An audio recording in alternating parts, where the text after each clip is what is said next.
My fellow Americans, this is Liberation Day. Waiting for a long time. April 2nd, 2025 will forever be remembered as the day American industry was reborn, the day America's destiny was reclaimed, and the day that we began to make America wealthy again. Oh boy.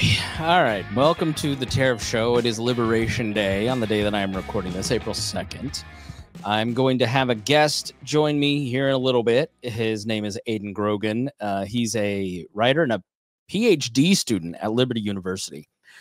He works at several free market think tanks, including the Illinois Policy Institute and the American Institute for Economic Research, and Young Voices contributor. And we're going to talk about whether or not tariffs will bring on the golden age. But I want to, before we talk to him, give my opinion.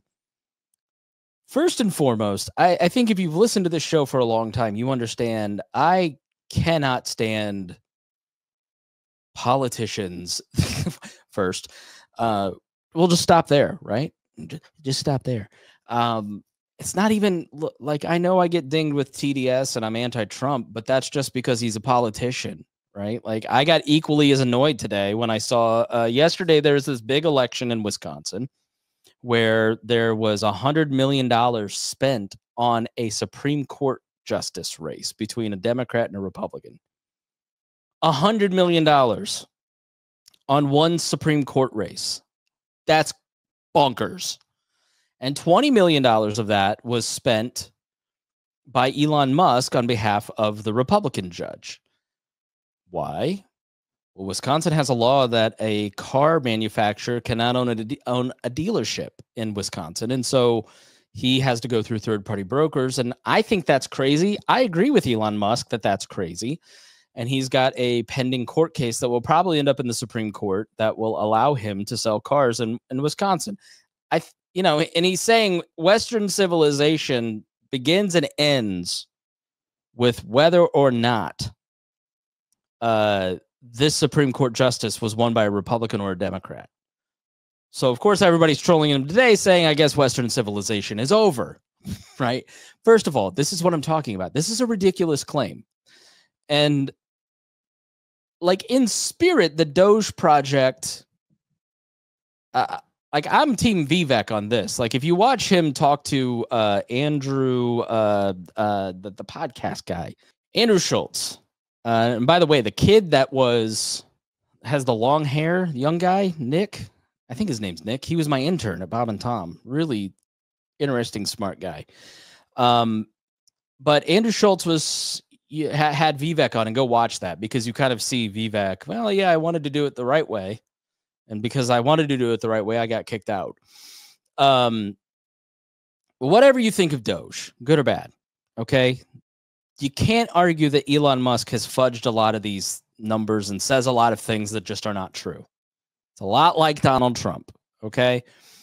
But Tim Walz, the Democrat, and this is why I really reserve the scorn more for Democrats a lot of times, because you constantly are telling us how you're better than Republicans. You're just morally superior to Elon Musk and Donald Trump. And so Tim Walz posted today, we beat the billionaire. Okay, but you're leaving out that George Soros and J.D. Pritzker, the governor of Illinois, okay, there was $100 million in that race, and 20 of it was Elon Musk. Where'd the other 80 million come from? Your billionaires and other of their billionaires. It's billionaires. It just drives me crazy.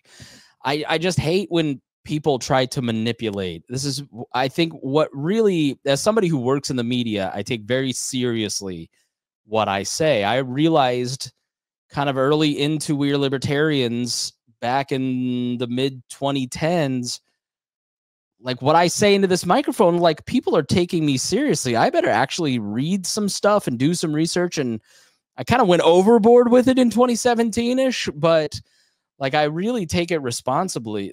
It's a responsibility to build a crowd and to talk to that crowd and to say accurate things to the best of your ability. You will not always get everything right. I will call him Mike McCarthy sometimes instead of Kevin, but nobody's perfect. Nobody's expecting everybody to be perfect, but they do expect that you do have their best interest at heart when you're talking to them. And politicians don't generally care about that. They care about political power. It's about power. Power, as Dan Bongino said. So, and this is why I hate the term Liberation Day. You're raising taxes roughly $3,600 to $4,200 on the average American family a year. Okay, you're not raising taxes, but a tariff is a tax. The government is imposing itself on the marketplace and making you pay more for goods that you want. And Trump will argue, well, you don't pay any tariff tax if you make your products in America. Okay, well, that's completely bonkers for the world that we live in and the way that we have structured our economy. And investment is coming back to America in certain ways, but like he's taking credit for Eli Lilly. He's taking credit for another car plant being built. I think Honda is increasing the amount of cars made here in some form or fashion. Like that isn't a result of 2 months of presidential bluster on Truth Social. Like major global corporations like Lilly and Honda make decisions years in advance before they're announced. Now they, like Lilly, may fly a giant American flag behind them to take advantage of the moment, but we really have to look at like why is made in California on Apple products now? Why is Lilly and Honda coming back to America? It isn't a result of tariff policy that was enacted like today, or it is the fact that China is completely economically unstable. India, in some respects, is economically unstable. It's also immoral in a lot of ways to work like these Foxconn. You want to talk about how bad Amazon warehouses are? Look at Foxconn warehouses that make Apple products. And Apple, after years and years of being shamed rightfully for the immoral conditions, the basically slavery that was going into their products in China, started to push them. And then the turn towards greater authoritarianism and the instability and lack of safety of operating as Americans in China started to turn that around too. You know, government confiscation of things like Jack Ma's company. So the reason is not tariffs. The reason is economic instability and a predatory government. That's why these companies are starting to reshore.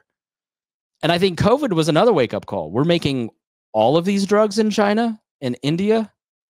Okay, what if there's a global pandemic? We need to think about our people and our bottom line, and we need to be in America. And maybe we have gone too far in globalization and rotting out rural America. But for America to follow that instability and predatory nature and then call it Liberation Day and think that that is somehow going to make American companies feel better about locating here, that's bonkers. Calling a tax increase of $4,200 on American families Liberation Day is Orwellian. It's crazy to me. So Trump just spoke, and he is declaring a declaration of economic independence, and he's imposing a universal baseline tariff of 10% and additional rates that apply to certain countries. Some of the rates he announced: 34% for China, 26% for India, 24% for Japan, were much higher than what some economists and policymakers had been expecting. So Scott Linscomb and Colin Grabow, this is on the New York Times website right here, trade experts at the Cato Institute, which promotes free markets. I love that when a Republican is in the White House, now all of a sudden the New York Times is quoting the Cato Institute, but we'll take it. They offer, Scott Linscomb, his Twitter's a must. You must follow it. Lincomb. offer some historical perspective on the new tariffs and argue that the justifications for them are flimsy and conflicting. With today's announcement, U.S. tariffs will approach levels not seen since the Smoot-Hawley Tariff Act of 1930, which incited a global trade war and deepened the Great Depression. Not good. So, David Bahnsen, you know, and Trump is totally betraying what got him elected president. Trump was elected president to make groceries cheaper. Trump was elected president to make our life more affordable because the pandemic had made it more expensive. And I literally saw a very smart person who was a liberal on Twitter yesterday saying, you know, Biden's stimulus spending just really ramped up inflation. And so I'll give you that. I'll give you that. It's like that stimulus, all three bills were written by Donald Trump. And you can Google this. Donald Trump was mad at Nancy Pelosi because the stimulus wasn't big enough. Like, you don't need, if you needed evidence that this guy makes the economy worse, all you need to do is look at it at the end of his first term when he was making the decisions. All the stuff that you liked was because of Mitch McConnell.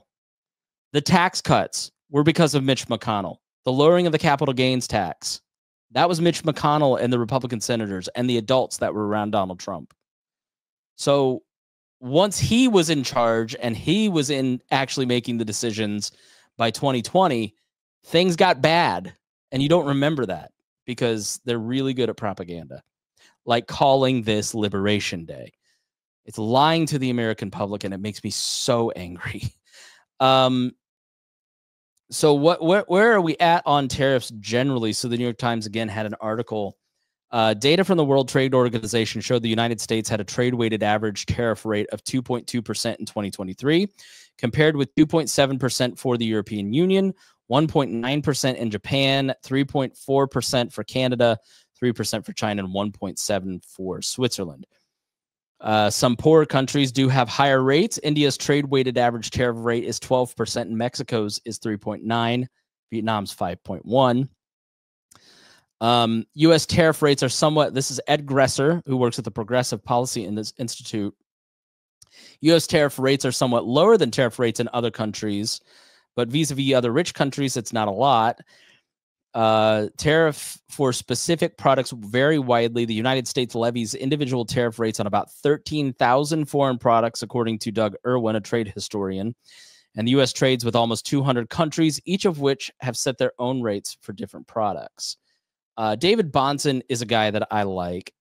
Stephen Moore is a guy that I like. Stephen Moore tweeted out yesterday saying, "Don't panic. Despite the recent losses due to tariff fears and economic slowdown, history shows that Trumponomics drives growth."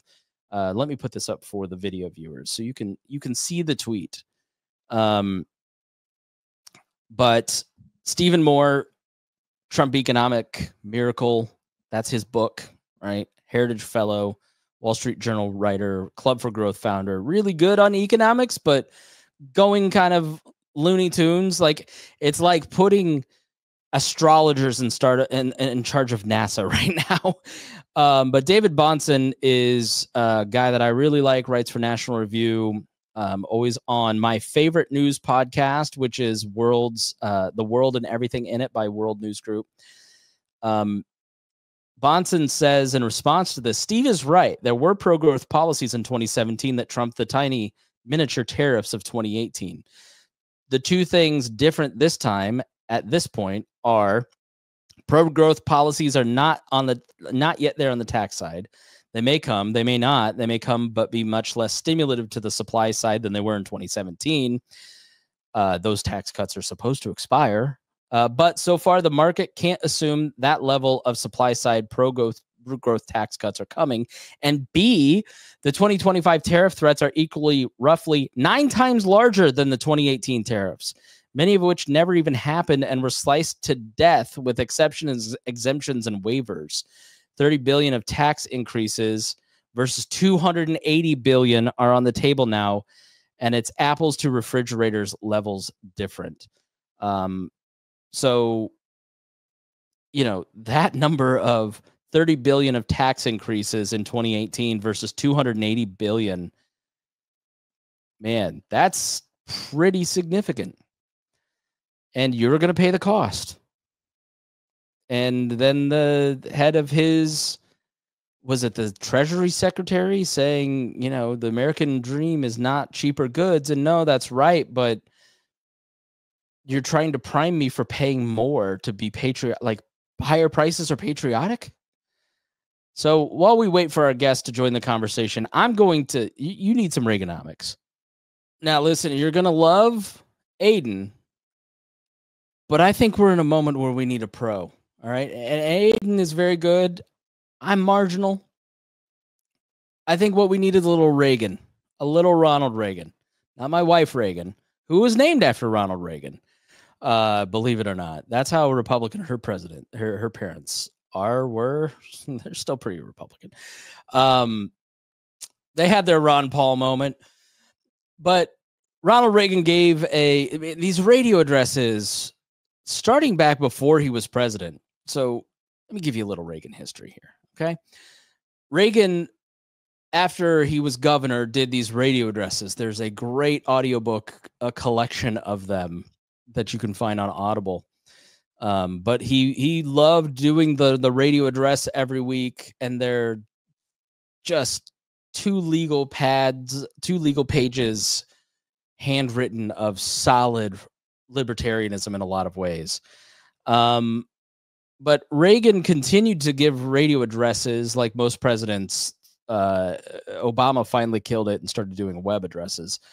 But the radio address he gave on 1988 was about tariffs. And you may have seen this on social media, but I'm going to play the whole thing because we need 5 minutes of Ronald Reagan. All right. So here you go. My fellow Americans, this week as we prepared for Thanksgiving, Canada held an important election, and I'm pleased to again send my congratulations to Prime Minister Mulroney. One of the important issues in the Canadian election was trade, and like our own citizens earlier this month, our neighbors have sent a strong message rejecting protectionism and reaffirming that more trade, not less, is the wave of the future. Here in America, as we reflect on the many things we have to be grateful for, we should take a moment to recognize that one of the key factors behind our nation's great prosperity is the open trade policy that allows the American people to freely exchange goods and services with free people around the world. The freedom to trade is not a new issue for America.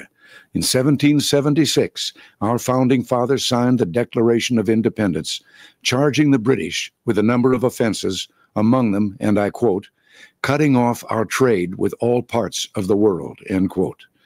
And that same year, a Scottish economist named Adam Smith launched another revolution with a book entitled The Wealth of Nations, which exposed for all time the folly of protectionism. Over the past 200 years, not only has the argument against tariffs and trade barriers won nearly universal agreement among economists, but it has also proven itself in the real world, where we have seen free trading nations prosper while protectionist countries fall behind. America's most recent experiment with protectionism was a disaster for the working men and women of this country. When Congress passed the Smoot-Hawley tariff in 1930, we were told that it would protect America from foreign competition and save jobs in this country. The same line we hear today. The actual result was the Great Depression, the worst economic catastrophe in our history. 1 out of 4 Americans were thrown out of work. 2 years later, when I cast my first ballot for president, I voted for Franklin Delano Roosevelt, who opposed protectionism and called for the repeal of that disastrous tariff. Ever since that time, the American people have stayed true to our heritage by rejecting the siren song of protectionism. In recent years, the trade deficit led some misguided politicians to call for protectionism, warning that otherwise we would lose jobs. But they were wrong again. In fact, the United States not only didn't lose jobs, we created more jobs than all the countries of Western Europe, Canada, and Japan combined. The record is clear that when America's total trade has increased, American jobs have also increased. And when our total trade has declined, so have the number of jobs. Part of the difficulty in accepting the good news about trade is in our words. We too often talk about trade while using the vocabulary of war. In war, for one side to win, the other must lose. But commerce is not warfare. Trade is an economic alliance that benefits both countries. There are no losers, only winners, and trade helps strengthen the free world. Yet today, protectionism is being used by some American politicians as a cheap form of nationalism, a fig leaf for those unwilling to maintain America's military strength and who lack the resolve to stand up to real enemies, countries that would use violence against us or our allies. Our peaceful trading partners are not our enemies. They are our allies. We should beware of the demagogues who are ready to declare a trade war against our friends, weakening our economy, our national security, and the entire free world, all while cynically waving the American flag. The expansion of the international economy is not a foreign invasion. It is an American triumph, one we worked hard to achieve and something central to our vision of a peaceful and prosperous world of freedom. After the Second World War, America led the way to dismantle trade barriers and create a world trading system that set the stage for decades of unparalleled economic growth. And in 1 week, when important multilateral trade talks are held in Montreal, we will be in the forefront of efforts to improve this system. We want to open more markets for our products, to see to it that all nations play by the rules, and to seek improvement in such areas as dispute resolution and agriculture. We also want to bring the benefits of free trade to new areas, including services, investment, and the protection of intellectual property. Our negotiators will be working hard for all of us. Yes, back in 1776, our founding fathers believed that free trade was worth fighting for, and we can celebrate their victory, because today, trade is at the core of the alliance that secure the peace and guarantee our freedom. It is the source of our prosperity and the path to an even brighter future for America. Until next week, thanks for listening, and God bless you. Hell yeah, Ronnie. Get him. I guess I would just end before we get to the interview with this. My co-host on the Pat Down, Dion, just always, we were having a conversation because I was like, look, it was after the Super Bowl halftime show thing. I'm like, I don't think these people that I'm friends with are racist. And yet every time there's anything that is non-white, they're against it. But I don't think that they're racist. And he's like, but look at the evidence. What does the evidence tell you? Is what Dion said to me. And that has kind of been ringing in my ears for so long. What does the evidence tell you? And I think it's a great way to cut through the nonsense. What does the evidence tell you about American life? Okay, we are the most successful country economically in the history of the world. And we did it, well, the Romans did it through slavery, and Americans did it through slavery for a period of time. But economics and war eventually liberated. I mean, the moral right side won out on that eventually. But America's economic system has helped, open trade has helped feed the world. And yeah, and our guest today kind of starts to fight the notion that globalization punishes rural communities. And I think it's a really interesting argument. So stay tuned for that. But what does the evidence tell you? Smoot-Hawley goes into place and there's a Great Depression. Okay, well, that's one piece of evidence. America has had less tariffs on its trading partners than other countries. We are more successful than those people. India has had more tariffs than other countries on its country. What does the evidence tell you? They're poorer than Americans. So what does the evidence tell you is something that I would just say, ask yourself that. What does the evidence tell me?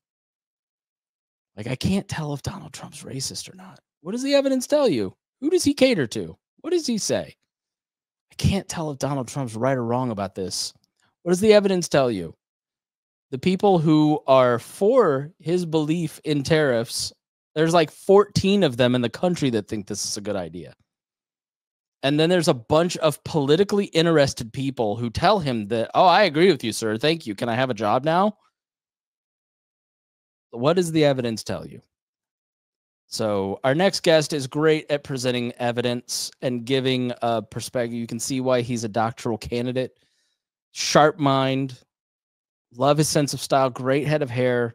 So make sure you check this out on YouTube. I think you'll appreciate it. All right, thanks. We'll see you soon here on the Chris Spangle Show. We'll be right back with my interview with Aiden. All right, Aiden, thanks so much for joining me here on the program. Thank you. Glad to be here. All right, happy Liberation Day. What do you think of that phrase?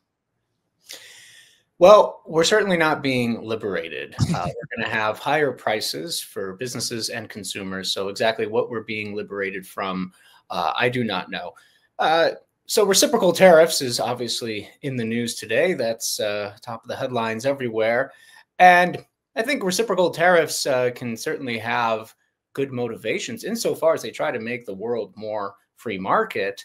By encouraging other countries to lower their tariff barriers or ideally eliminate their tariff barriers. But there's no guarantee that that's actually going to happen, and other countries might retaliate against us with even higher tariffs, in which case American consumers and businesses are really going to feel it. And in a time when Americans have struggled so much under inflation, the last thing we need is higher prices. Yeah, so why do you think he's doing this? Given all of his promises to make the economy better, I mean, it's sort of like one of those hard and fast rules in American history, like tariffs have these. We can see sort of what happens. Does he just not think that that's the case? Like, where's the administration's head at right now? Donald Trump is a true believer in protectionism. He says that tariff is the most beautiful word in the English language. So he actually does truly believe that we can make America wealthy again through tariffs. All right. Yeah. So what actually happens when you place a 10% tariff across every good imported into the United States? What do you? Well, the effect is going to be higher prices, and we also might see retaliation, which will further affect our economy, and it's also going to affect jobs. That's something that we don't often hear about. The argument in support of tariffs is that this will boost U.S. manufacturing employment. But we only have to look back to the first Trump administration to see what the actual outcome of those attempts were. In 2018, Donald Trump imposed tariffs on steel and aluminum, which may have saved about 1,000 jobs in steel production in the short term, but led to ultimately 75,000 job losses in other industries that rely on steel and aluminum as inputs to production because of the higher prices. Also, President Obama imposed tariffs on tires, which also led to a net loss of jobs, particularly in the tire retail sector. Yeah, and a lot of this is being done under the guise of national security as well. The fentanyl crisis, there's like 3 or 4 different working theories that he pushes on why Canada. Professor Daniel Dresner noted, if everything is defined as national security, nothing is a priority. So how significant is the risk of abusing the national security narrative on this justification for tariffs? And how do we avoid that? There's a huge risk. So free traders going all the way back to Adam Smith have recognized that national security is very important, and it is a legitimate exception to free trade. In The Wealth of Nations, Adam Smith wrote that defense is of much more importance than opulence. But as you said, if everything is national security, then ultimately nothing is national security. And if you're going to have a tariff regime, particularly one that emphasizes national security, you incentivize a lot of firms and their lobbyists to push for tariffs that ostensibly will protect U.S. national security. So we've seen Senator Marco Rubio prior to becoming the Secretary of State, arguing that sugar is necessary for U.S. national security. Of course, he was a senator from Florida, where so much of our domestic sugar production is located. So you can see that confluence between lawmakers and certain industries who are trying to implement protectionist measures that will safeguard their own economic interests, often at the expense of the American people at large. Yeah. So, man, I guess I want to ask about the political side of this, and you may not be that guy, but I've watched so many Republicans who have spent so many years quoting Ronald Reagan, like a Marco Rubio, who was like an original Tea Party guy, take a turn on this stuff. Like, is it spinelessness? Is it I think differently about it? I went to the rural America and I heard them. Like, what do you think of the motivation for a lot of these politicians is? How should we like kind of break this down and think about it? Well, I think there is a pervasive narrative about free trade and globalization that is wrong. The narrative is that the U.S. manufacturing base has been gutted, outsourced, decimated, etc. But in reality, U.S. real manufacturing output has continued to grow while manufacturing employment has declined. And that was a consequence of productivity gains through automation, artificial intelligence, and information technology. Actually, only a small minority of the manufacturing jobs went overseas to countries like China, Japan, or down to Mexico. By imposing tariffs, we're actually making the situation worse because we're driving up prices and we're incentivizing more firms to automate more tasks and lay off more workers. So the whole fixation on the ostensible loss of U.S. manufacturing is based on a misconception. But if you repeat a lie often enough, eventually it becomes a truth. So many people are used to writing that the U.S. manufacturing base has been absolutely gutted, and they don't even cite any statistics to showcase that because it's become so much of a widely accepted narrative. Yeah. So, all right, I can complain about all this all day, right? That's what we do as liberty loving people. But, you emphasize in your article over at Real Clear Markets titled Tariffs Won't Bring on the Golden Age of America, which you can read by clicking in the show notes there. The need for America to cultivate a friendlier business environment. So like outline some key steps. How do we achieve that specifically regarding trade and investment policies that benefit everybody? Well, the ideal situation is to limit tariff barriers as much as possible, except when it's absolutely vital for national security. And there's a great need for national security experts and economists to come together and specifically outline what do we absolutely need for our national security. Perhaps we need computer chips, but maybe we don't need potato chips. We've all heard that the famous quote, computer chips, potato chips, what's the difference? That's not a very intelligent statement to make. So we do need to prioritize our national security, but we also have to be wary of these firms trying to make absurd arguments for tariffs to just benefit their own industry under the guise of national security. So let's go back to the idea of rural America. I mean, I'm in Indiana, and when I was executive director of the Libertarian Party in the late 2000s, early 2010s, that entire corridor straight up from Indianapolis to South Bend, in a state of 6 million people, lost 780,000 jobs. That's hard to argue that globalization didn't impact those people. So what do you think happened? I want to make sure I understand your argument, because this is something I am sensitive to. I do understand, in these small Indiana towns, like there has been some devastation and some transition. What do we do to help those areas and grow jobs and economic opportunity in all of Indiana, not just like the city?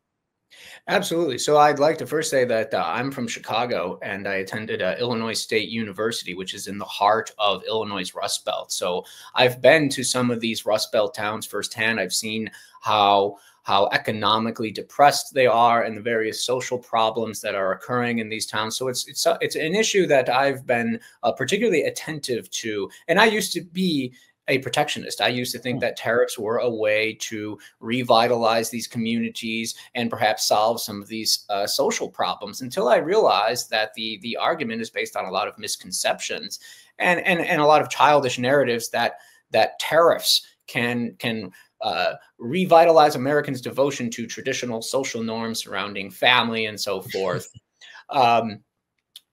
But I think what needs to happen is we need to acknowledge that we live in a very dynamic economy, and that changes are to be expected. But what's important to note is that those communities in the Midwest, Rust Belt states, that were negatively impacted by globalization and lost jobs, that lost factories, if they were willing to embrace the dynamism, if they were willing to embrace free markets, an entrepreneurial spirit, they were able to adapt and overcome those challenges, including by accepting foreign investment. But those communities that relied heavily on unions, protectionism, government intervention, and welfare remained economically depressed. And there's a couple really good examples that you can point toward in the Midwest. Grand Rapids, Michigan was a manufacturing hub that was negatively impacted by free trade and globalization, but then they've been able to rebound. Compare that to Detroit and how that city is run. And no one wants to live in Detroit today. You have massive population decline there, but Grand Rapids is a bustling town. It's a great place for young people to live, to raise families. Another town is West Point, Georgia. That was absolutely devastated by manufacturing companies moving out, but they accepted foreign investment. And West Point, Georgia, is a globalization success story. That is a town that has been able to successfully adapt. So the solution is really to embrace an entrepreneurial spirit and to allow some of these communities to adapt instead of trying to rely on big government intervention to solve the problems, which doesn't work. Yeah, I think Springfield, Ohio is another one of those stories where you have immigrants coming in the Haitian community and working for local companies that is starting to revitalize that town. But then you have the tensions and, oh, they're eating the dogs. And I actually just had lunch with an AP reporter who covered that and was like, no, there were no dogs being eaten. And it's amazing how that story fell off. The dogs are perfectly safe now that Trump's, but that's a great example of thinking differently and finding different solutions for some of these small towns, because, okay, well, how do you fund a tax base? So let's get back to tariffs. What does a good trade policy look like? Because, you know, in the opening, and you hear Trump talk about this, there's these trade imbalances and, oh, Canada has had these huge tariffs on us on these products for a long time. And it's just like, what's the problem with Trump kind of countering with those tariffs? We're being taken advantage of, Aiden, by having a open trade policies without tariffs and without protectionism. We're losing. What do you make of that argument?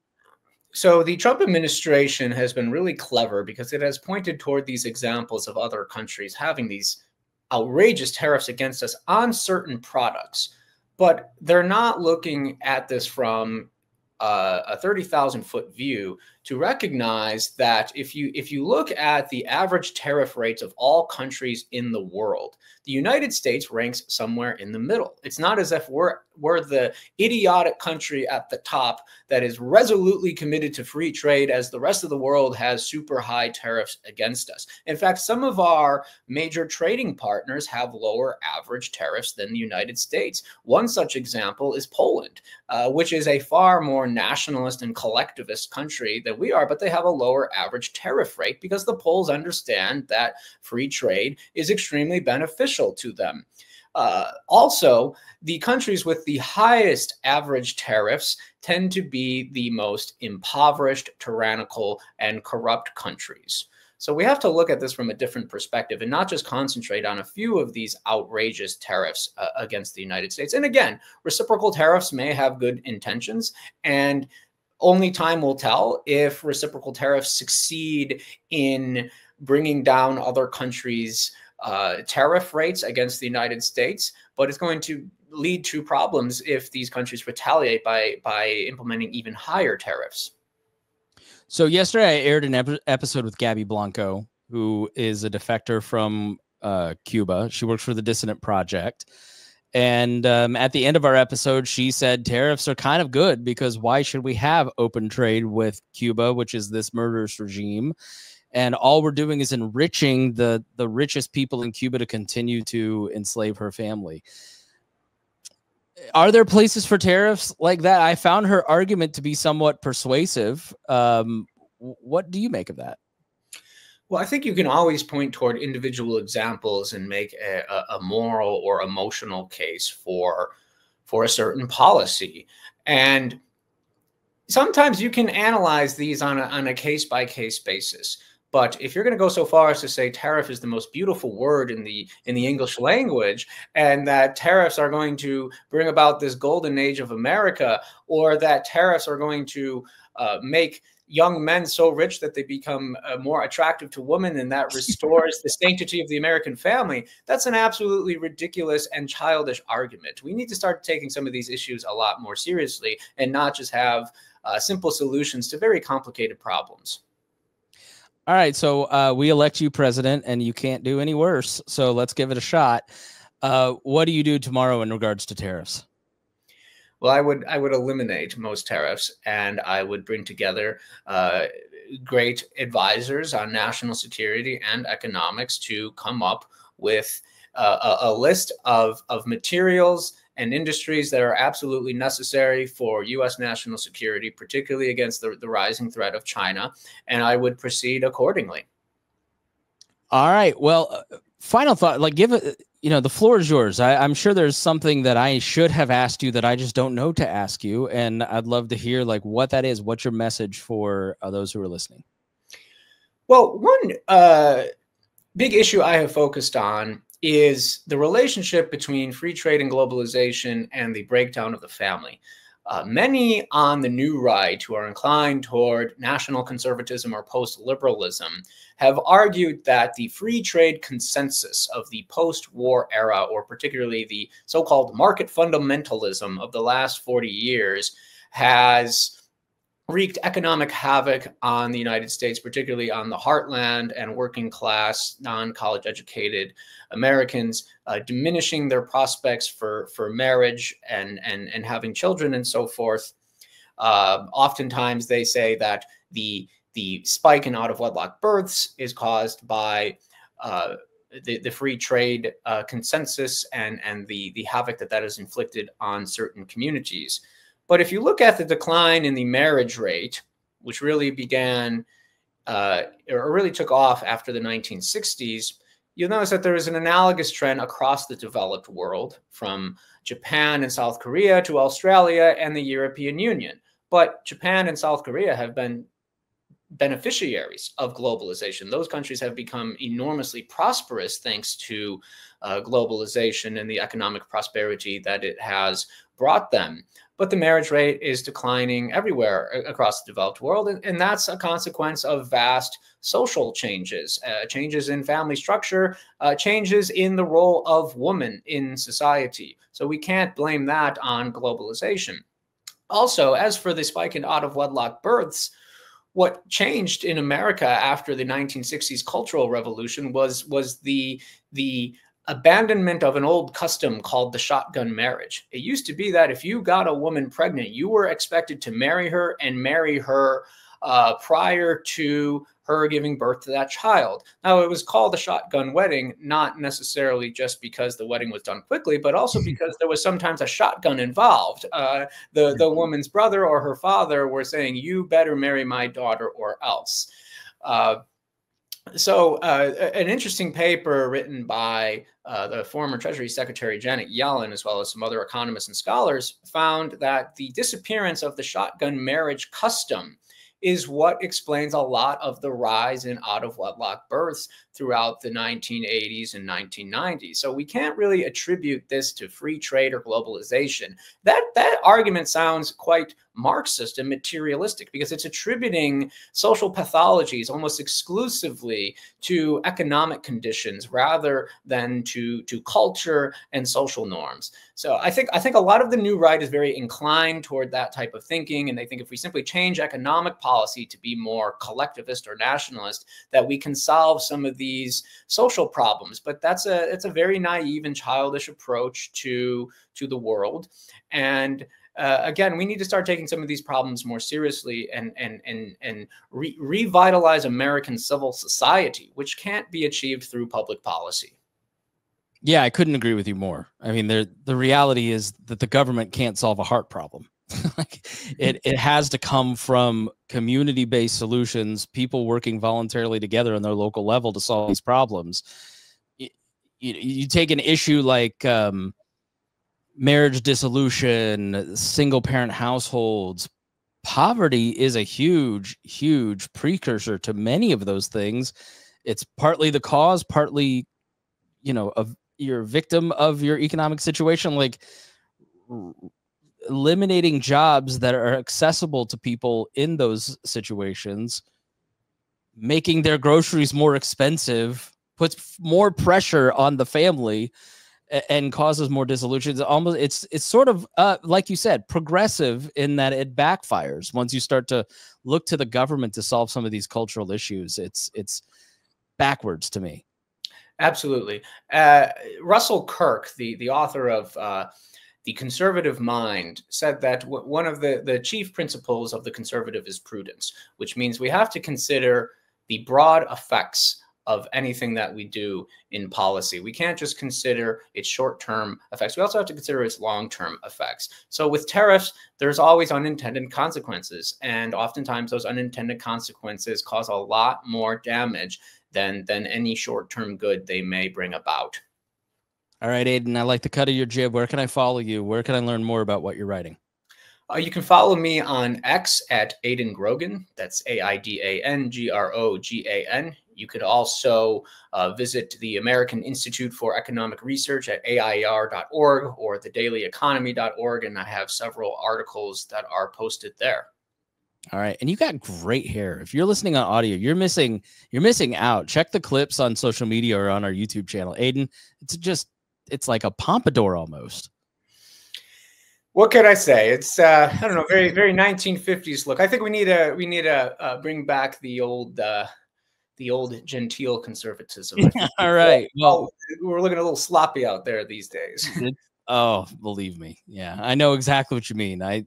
My wife saw photos of libertarians the other day and said, "Oh my goodness, does anybody own a coat?" All right, Aidan, thanks so much for joining us here at the show. Thanks for having me on. And thank you for joining me. If you learned something, if something was thought-provoking, if you just want to convince one of those lib or NatCon friends that you've got, send them this episode. That's the best way to help a podcast grow, is to share it with your friends. So and thank you, listener, for joining me here on The Chris Spangle Show.